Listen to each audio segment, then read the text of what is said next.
तो दोस्तों, ये बात तब की है जब मैं 16 साल की थी, जब मुझे एक बूढ़े से प्यार हो गया और मैं उससे शादी कर ली। लेकिन मेरी जवानी ने मुझे बहुत तंग करती थी। एक रात मैं रजाई में घुस गई और बूढ़े पति ने पूरी रात मेरी चीख निकाल दी। उनसे तो मेरे साथ बात करते हुए 8 ही दिन हुए थे। इसकी आवाज तो ऐसी थी कि जैसे उसकी आवाज में ही जादू हो। मैं उसकी आवाज में खोकर रह गई। उसकी बातों ने मेरी नींद ही उड़ाकर रख दी। कौन कहता है कि केवल मर्द ही औरत के मोहब्बत में पागल दीवाना हो जाता है? मर्द उसका आशिक बन जाता है। मैं एक लड़की होकर उसकी आवाज की दीवानी थी। मेरा जी चाहता था कि वह रात को अपनी बातों का रस मेरे कानों में घोलता रहे और मैं उसकी बातों को सुनती रही। मेरी उम्र 16 साल की थी और मैं 10वीं कक्षा में ही थी। जब कॉलेज में गई थी तो सारी लड़कियों की बातों ने तो मेरी पढ़ाई से दिलचस्पी हटा दी थी और दूसरी तरफ कर दिया था। मेरी सहेलियां अक्सर मुझे अपने बॉयफ्रेंड के बारे में किस्से कहानियां सुनाती थीं। मैं बड़ी दिलचस्पी से उनकी बातें सुनती थी। एक बार मेरी दोस्त ने मुझसे कहने लगी कि तुम क्या खामोशी से हमारी बातें सुनती रहती हो? अपनी भी तो कोई बात सुनाया करो। उसकी बात सुनकर मैंने ठंडी आह भरी। मैंने कहा, मेरी कौन सी बात है? मेरा ऐसा कोई चक्कर नहीं है। मेरी बात सुनकर उसने उलझन से कहती है, तुम इतनी खूबसूरत हो। ऐसा कैसे मुमकिन है कि कोई लड़का तुम्हारा हुस्न को पाने के लिए दीवाना ना हो? मैंने कहा कि मैंने कभी देखने की कोशिश नहीं की। सच तो यह था कि अंदर ही अंदर मुझे इन बातों से लगता था। वह मुझे कहने लगी, तुम तो पागल हो। अरे तुम्हारे मोहल्ले में इधर-उधर के बहुत से लड़के रहते होंगे। उन्हें देखा करो, उनको देखकर स्माइल पास किया करो। अब वह दूर नहीं है कि लड़के लड़कियों के पीछे-पीछे घूमते रहे। जब तक लड़कों को लड़कियों की तरफ से रिस्पांस नहीं मिलता, वह भी आगे नहीं बढ़ते। इसके बाद मैं घर आकर जब रात को सोने के लिए अपने कमरे में लेटी, तो मुझे लगा कि काजल की बात ठीक है। मेरी सब दोस्तों से किसी न किसी के साथ रिलेशनशिप में है। किसी ने अपने कजिन के साथ अफेयर चल रहे हैं, तो किसी के मोहल्ले में एक मैं हूँ। इतनी खूबसूरत होने के बावजूद भी कोई बॉयफ्रेंड ही नहीं है। दोस्ती करने में तो कोई हर्ज नहीं होता। बस एक दोस्ती ही तो करनी है। मेरे माता-पिता दोनों ही जॉब करते थे। मैं जिस उम्र के हिस्से में थी, मुझे अपनी माँ की इज्जतों की जरूरत थी, ताकि वह मुझे अच्छा और बुरा समझा सके। लेकिन उसके पास तो वक्त ही नहीं था। मेरे पापा और माँ दोनों ही ऑफिस में जॉब करते थे और शाम को जब वह घर आते, तो मेरी माँ किचन के कामों में बिजी हो जाती और पापा अपने कामों में बिजी हो जाते। पूरा दिन मुझे बस यही इंतजार रहता कि कब मेरे माँ बाप घर आएंगे तो मैं उनसे बातें करूंगी। लेकिन यह मौका मुझे नहीं मिलता। जब मैं 8वीं में थी तो मेरी दिलचस्पी अपनी पढ़ाई पर थी, लेकिन मैं कॉलेज में रोमांटिक नोवेल पढ़ने लगी। उन अपने दोस्तों से चुप-चुप कर रोमांटिक रसीले कहानियां लेकर आती थीं। लेकिन जब मैं उनको पढ़ती थी, तो हीरो हीरोइन के सीन पढ़कर मेरे दिल में कुछ अलग से जज्बात उबलने लगते थे। कई बार तो हीरोइन हीरो के ऐसे-ऐसे सीन लिखे होते थे, जिन्हें पढ़कर मेरे पसीने छूट जाते थे। एक बार मेरे मोबाइल पर एक अननोन नंबर से कॉल आया। रात का 12 बज रहा था। मैंने फोन उठाया तो आवाज किसी आदमी की थी। आवाज में भी क्या जादू था।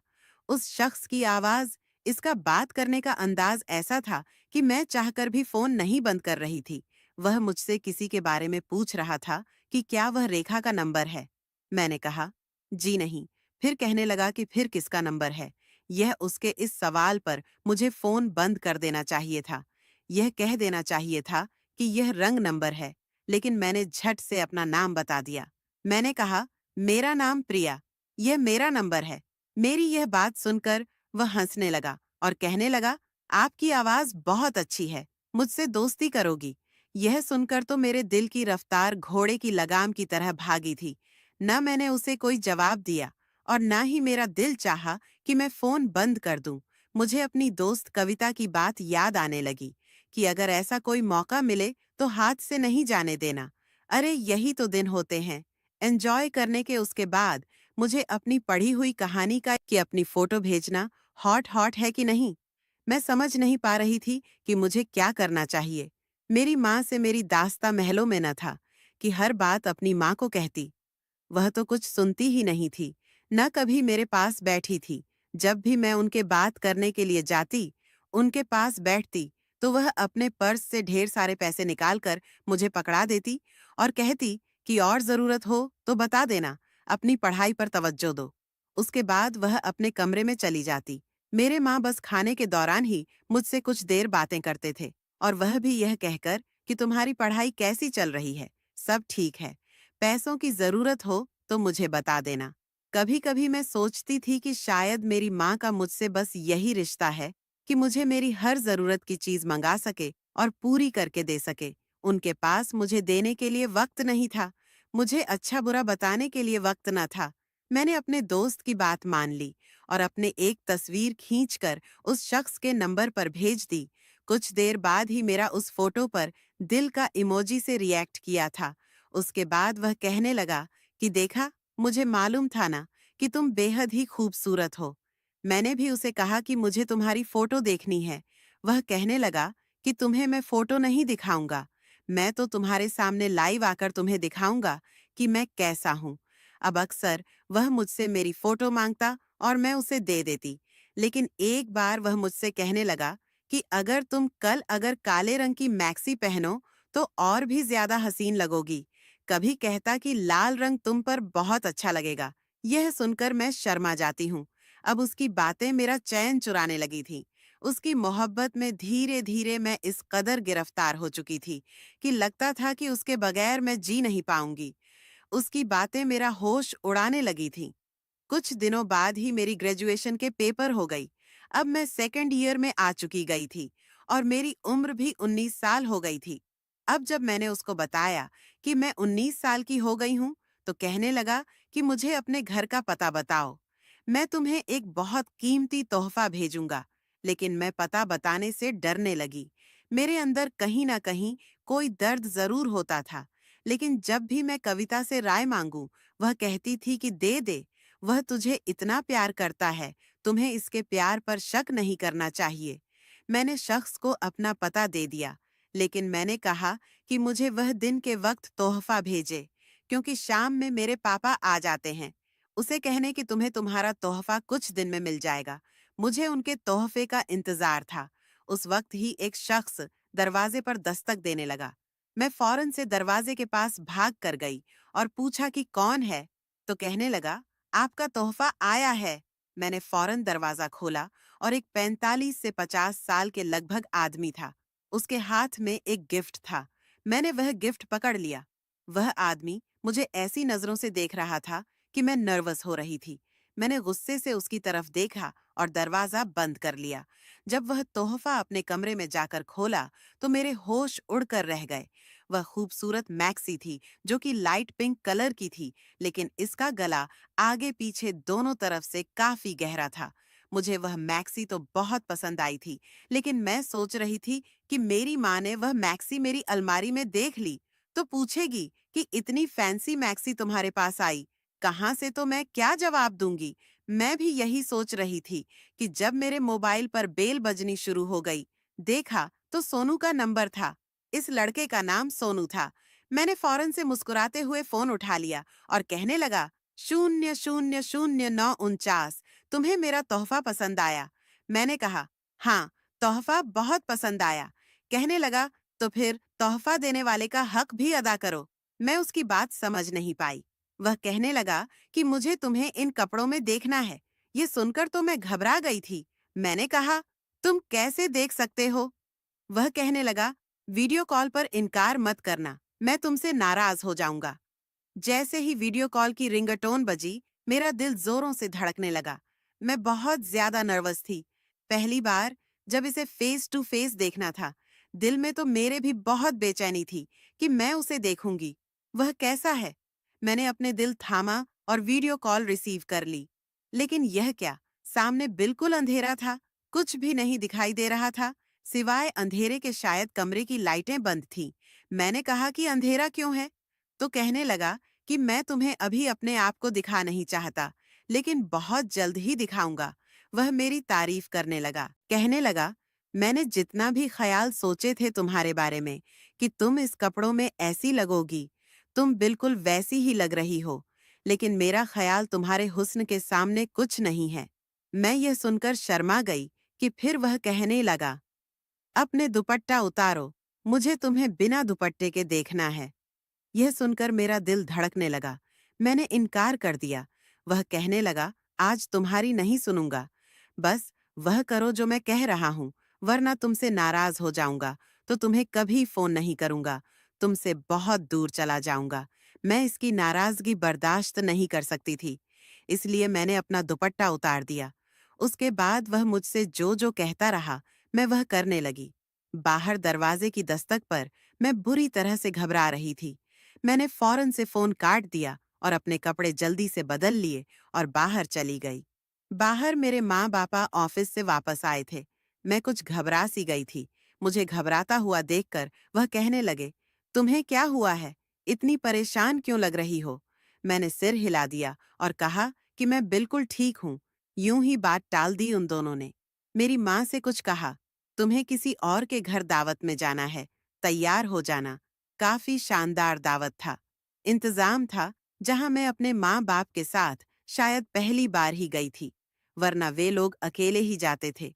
कभी मुझे अपने साथ लेकर नहीं जाते थे। काफी अच्छी तरह दावत होती है। लेकिन कुछ दिन बाद मेरी माँ ने मुझसे कुछ कहा।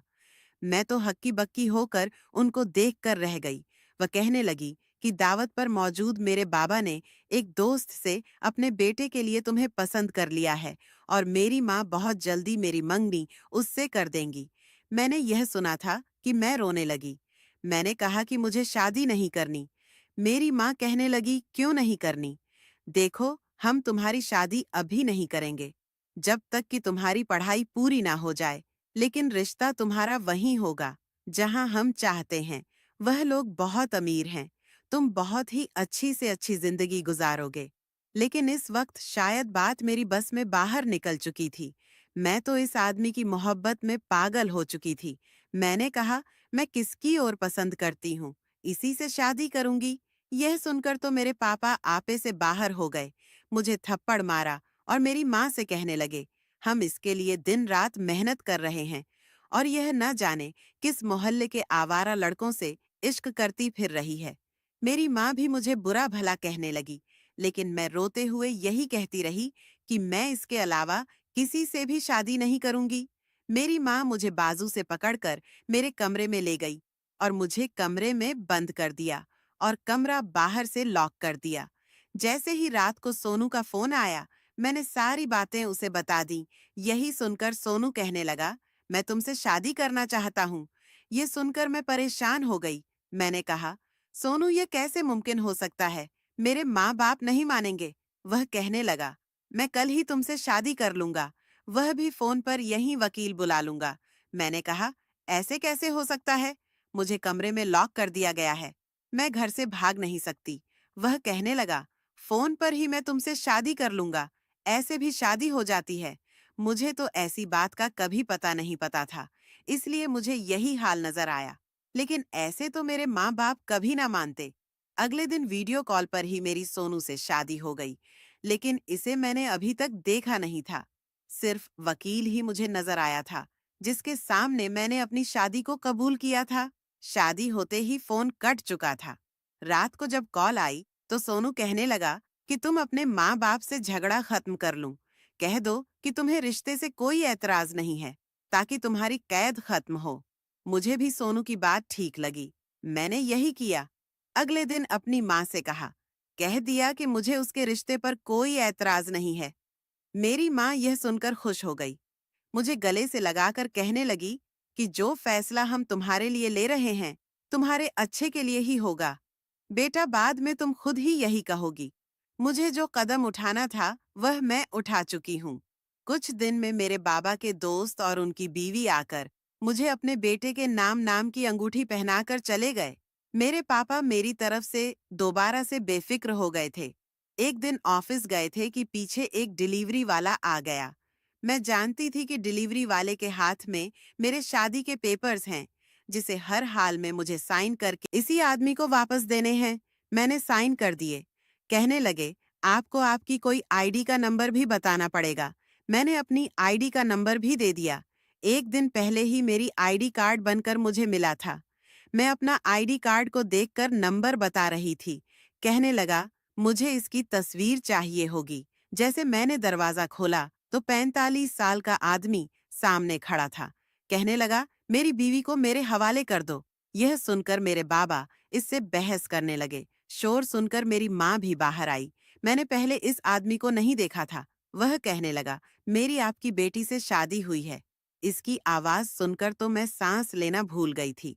वह सोनू की आवाज थी, तो क्या सोनू ने 45 साल का आदमी था जो बनकर ठगने पर मजबूर कर दिया था। इसने वह वीडियो कॉल भी दिखा दी जिसमें मैंने शादी की तस्वीरें किया था। मेरे माँ बाप तो रोने लगे थे। मैं पत्थर की मूर्ति बनी सबकी शक्ल देख रही हूँ। मेरे साथ तो बहुत बड़ा धोखा हुआ था, लेकिन यह सब मैंने अपनी बेवकूफ़ी से किया था, इसीलिए इनकार नहीं कर सकती थी। मेरे माँ बाप कहने लगे, दफा हो जाओ इस आदमी के साथ और दोबारा अपनी शक्ल मत दिखाना।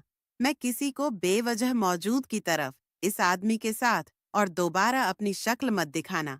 मैं किसी को बेजान वजूद की तरफ इस आदमी के साथ अपने घर से बाहर निकल गई थी। बाहर गाड़ी खड़ी थी। इसके फ्रंट सीट पर उसने मुझे बैठने के लिए कहा। तो यही था वह मोहब्बत जिसके खातिर मैंने अपने माँ बाप का भी दिल दुखाया था। यही था वह शख्स जिसके खातिर मैंने अपनी हंसती जिंदगी को ठोकर मार दी थी। मैं तो शायद इसकी बेटी से भी कम उम्र की होंगी। मैं यह भी नहीं जानती थी कि वह आदमी शादीशुदा है या भी नहीं जो इसकी उम्र थी, लेकिन शादीशुदा होगा मेरी, इसके घर में क्या अहमियत होगी। मैंने पूरा रास्ता खामोशी से काटा था। गाड़ी इसके घर के सामने खड़ी हुई थी। मैं इसके साथ ही घर में दाखिल हुई थी। पूरा घर खाली था। मुझे कमरे में ले गया। आज इसके मुंह से मुंह अपनी तरफ बुरी लग रही थी, लेकिन मैं चुप थी। अजीब सी बात यही थी कि उसने मेरी तारीफ तो बहुत की, लेकिन मेरे साथ कोई भी रिश्ता नहीं बनाया। वह मुझसे दूर ही रहा था। 1 महीना हो गया था, लेकिन मैंने अपने दिल को बहुत समझा लिया था कि वह आदमी एक बार भी मेरे करीब नहीं आया। बहरहाल मैंने मोहब्बत उसी के साथ की थी। शादी भी हो चुकी थी। अपने घर भी मैं छोड़ चुकी थी। इसीलिए चाहती थी कि मैं भी वैसे जिंदगी गुजार जैसे सब लड़कियां शादी के पास गुजारती हैं। लेकिन वह आदमी मेरे करीब नहीं आता था। बस मुझसे मोहब्बत भरी बातें ही करता था। एक बार वह जिसने मेरे होश उड़ाकर रख दिए। 1 महीने से मैं सोनू के साथ इसके घर में रह रही थी, लेकिन आज तक कोई नहीं आया था। लेकिन एक रात उसका भतीजा उससे मिलने आ गया। मैं उस वक्त किचन में खाना बना रही थी। तभी सोनू ने दरवाजा खोला तो 22 साल का नौजवान घर में दाखिल हुआ और सोनू के साथ गले लगा और रोने लगा। कहने लगा, उसने मेरे साथ बेवफाई कर दी चाचा। मैं इसे दिल और जान से चाहता था। इसके घर रिश्ता भी भेजा था, लेकिन ना जाने वह किसकी बात कर रहा था। मैं किचन से बाहर आई तो सोनू की मेरी तरफ पीठ थी। उसका भतीजा उसके गले लगा हुआ था जो मेरे सामने था। जैसे ही उसकी नजर मुझ पर पड़ी तो कहने लगा, तुम यहाँ। मैं उसे देखने लगी। वह सोनू के पीछे हटकर मुझे हैरत से देखने लगा। सोनू कहने लगा, यह मेरी बीवी है। यह सुनकर वह और सोनू को गौर से देखने लगी। कहने लगा, यह आपकी बीवी है। सोनू उसे अपने कमरे में ले गए। मैं समझ नहीं पा रही थी कि आखिर वह नौजवान मुझे कैसे जानता था। मैंने तो पहली बार इस नौजवान को देखा था। सोनू के कमरे से इतनी तेज आवाजें आ रही थीं। मैं तुरंत से कमरे के पास चली गई तो जो बातें मैंने सुनी, मेरे होश उड़ गए थे। वह सोनू से कहने लगा, चाचा, यही वही है जिससे मैं मोहब्बत करता था। आप कैसे इससे शादी कर सकते हैं? मैंने ही इससे फोन पर बातें की थी, दोस्ती की थी। आप मेरी इस मोहब्बत से जानते भी थे, फिर क्यों आपने ऐसा किया? यह कहकर वह रोने लगे। राहुल कहने लगे, जब तुमने मेरे साथ इस लड़की को गिफ्ट देने को भेजा था, इसे देखकर मैं अपने होश खो बैठा था। इसीलिए बेईमानी से मैंने तुम्हारे मोबाइल से तुम्हारी सिम निकाल ली। इस लड़की का नंबर मुझे एकदम से मिल गया था और तुम्हें इसका नंबर याद था ना? इसीलिए वीडियो कॉल पर जब मैंने इस लड़की का हुस्न देखा तो मैंने सोचा कि तुम तो जवान हो, तुम्हें तो कोई और भी लड़की मिल जाएगी, लेकिन मुझे ऐसी लड़की नहीं मिलेगी सकती। तुम्हारी और मेरी आवाज भी मिलती है। मुझे लगा तुम इस लड़की को कुछ दिन में भूल जाओगे, लेकिन जब मुझे यह पता चला कि इस लड़की का बाप तुम्हारे बाबा का दोस्त है और तुम्हारा रिश्ता इससे तय कर चुका था, तो मैं परेशान हो गया, इसीलिए चुपके से इस लड़की से शादी कर ली। लेकिन क्योंकि मैं नामर्द हूँ, बीवी के काबिल नहीं हूँ, इसलिए इसकी ख्वाहिश हो तो पूरी नहीं कर सकता, लेकिन वह मुझसे मोहब्बत करती है, इसीलिए मेरी मोहब्बत के सहारे जिंदगी गुजार लेगी। लेकिन तुम वापस चले जाओ और दोबारा यहाँ पर मत आना, वरना मेरी जिंदगी बर्बाद हो जाएगी। और मैं आज तक तुम लोगों के खातिर बड़ी कुर्बानियां देता आ रहा हूँ। आज तुमसे अपनी जिंदगी की खुशी मांग रहा हूँ, इनकार मत करना। सोनू इसके सामने हाथ जोड़कर रोकर विनती कर रहा था, और मैं यूं थी कि मुझे लग रहा था जैसे मैं कोई खिलौना थी, जैसे चाचा भतीजे ने मिलकर खेला हुआ था। मुझे खुद पर अफसोस होने लगा। मेरे बाबा ने मेरे लिए अच्छा सोचा था, मैंने यह सब क्या कर दिया था। काश मेरी माँ मुझे अच्छे बुरे के बारे में समझाती। मैं अपने कमरे में आकर फूट फूट कर रोने लगी। मेरी जिंदगी बर्बाद होकर रह गई थी। गुजारिश है, जो प्यार की हो, सब कुछ समझ बैठी है माँ। पापा को सब कुछ नहीं समझते। माँ पापा की खुशी में खुश रहना चाहिए। तो दोस्तों, ऐसे ही और भी इंटरेस्टिंग कहानियां सुनने के लिए हमारे आलिया की वॉइस चैनल को अभी सब्सक्राइब करें। और हाँ, वीडियो को लाइक करना मत भूले। धन्यवाद।